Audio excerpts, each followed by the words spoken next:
My name is Angela Lydiard, and I am one of the founders of Black Female Landscape and Nature Photographers. And we are here in sunny San Diego for our first on-location meetup here. Coming together for this weekend is extremely heartfelt. This is giving us an opportunity to come together and connect and do what we have our passion for, and that's capturing the beauty of landscape and nature photography.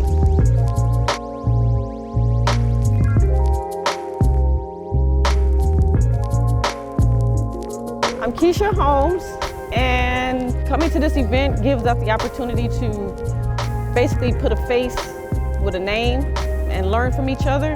Get out there, show off your skills. We're really trying to create a community so we can grow within this genre of photography.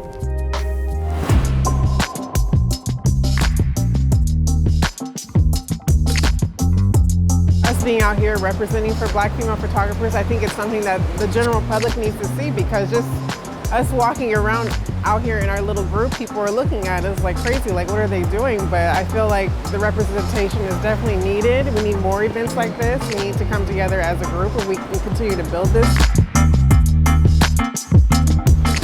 So for this environment, I'm looking for a different point of view, I guess you could say. Like the first thing I noticed, besides like the obvious, is the kelp hanging right here.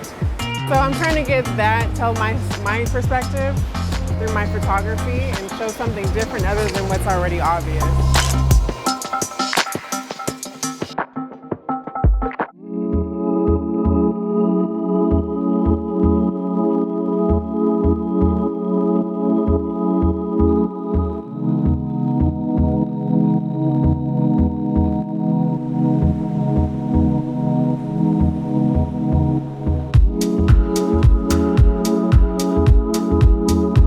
This is extremely special for me because I actually have other people that are into what I'm into, that like doing landscape photography. You don't see a lot of Black people, let alone Black females, doing landscape and nature photography. Having this group has been great because we're finally able to bring us all together and be together and do things that we like to do together. For this shot in particular, because of all of the different colors and the grooves within and all of the different textures of the rocks, I will be making sure that I kind of get the different gradations of it. So I want my shot to be sharp, but not crispy sharp. The long exposure will smooth the water out and it'll calm the waters and the waves. We are in said vehicle and heading to destination number 2 of day 2, which started at 3 a.m. Not getting up at 3 a.m., but hitting the road at 3 a.m.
Special to be with other Black women that we supported one another, we learned from one another. It was cool just being able to do that with women and laugh and talk about photography and completely nerd out all weekend. So I completely enjoyed the experience.